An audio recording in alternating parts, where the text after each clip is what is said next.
ଘୁମୁସର ବରିଷ୍ଠ ନାଗରିକ ମଞ୍ଚର ଅଗଷ୍ଟ ମାସର ମାସିକ ବୈଠକ।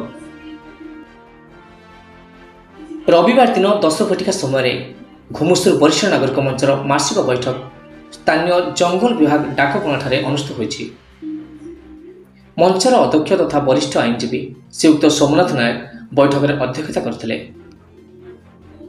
ବୈଠକ ଆରମ୍ଭରେ ସଭାପତି ପ୍ରାରମ୍ଭିକ ସୂଚନା ଦେବା ପରେ ସମୂହ ପ୍ରାର୍ଥନା କରାଯାଇଥିଲା। ମଞ୍ଚର ବରିଷ୍ଠ ସଦସ୍ୟ ତଥା ଅବସରପ୍ରାପ୍ତ ପ୍ରଫେସର ଶ୍ରୀଯୁକ୍ତ ଶିବରାମ ପଣ୍ଡାଙ୍କ ଧର୍ମପତ୍ନୀ ସ୍ୱର୍ଗତା ରେଣୁପ୍ରଭା ପଣ୍ଡାଙ୍କ ଫଟୋଚିତ୍ରରେ ପୁଷ୍ପମାଲ୍ୟ ଅର୍ପଣ କରିବା ପରେ ତାଙ୍କର ଅମର ଆତ୍ମାର ସଦ୍ଗତି ସକାଶେ 2 ମିନିଟ୍ ନିରବ ପ୍ରାର୍ଥନା କରାଯାଇଥିଲା। ସଭାପତିଙ୍କ ନିର୍ଦ୍ଦେଶ କ୍ରମେ ସମ୍ପାଦକ ଶ୍ରୀ ରବିନାରାୟଣ ସାମନ୍ତ ଗତ ବୈଠକର ବିବରଣୀ ପାଠ କରି ଗୃହୀତ କରାଇଥିଲେ। 3 ଜଣ ନୂତନ ସଭ୍ୟ ତଥା ଅମୂଲ୍ୟ ପ୍ରଧାନ, ଧନାର୍ଦ୍ଦନ ପଣ୍ଡା ଏବଂ ବଂଶୀଧର ବିଷୟଙ୍କୁ ସଭାପତି ପରିଚୟପତ୍ର ପ୍ରଦାନ କରିଥିଲେ। ଆଗାମୀ ସ୍ୱାଧୀନତା ଦିବସରେ ସଭାପତିଙ୍କ ଗୃହ ସମ୍ମାନରେ ପାଳନ କରିବା ପାଇଁ ସ୍ଥିର କରାଗଲା।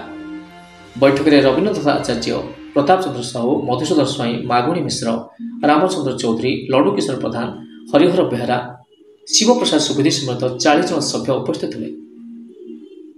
ଶେଷରେ ସମ୍ପାଦକ ରବିନାରାୟଣ ସାମନ୍ତ ଧନ୍ୟବାଦ ଅର୍ପଣ କରି ସଭାସାଙ୍ଗ କରିଥିଲେ। ଗଞ୍ଜାମ ଭଞ୍ଜନଗରରୁ ମାଗୁଣୀ ମିଶ୍ରଙ୍କ report, star Odisha.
Hand up, hand up.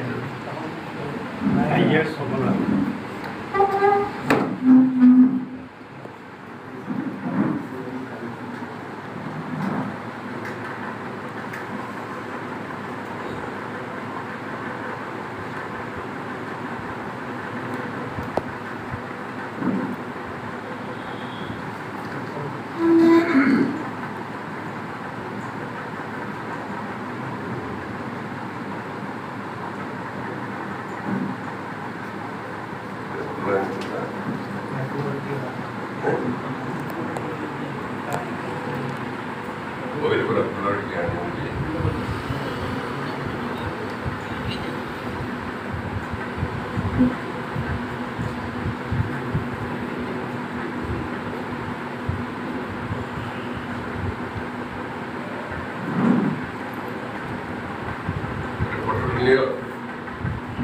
nose.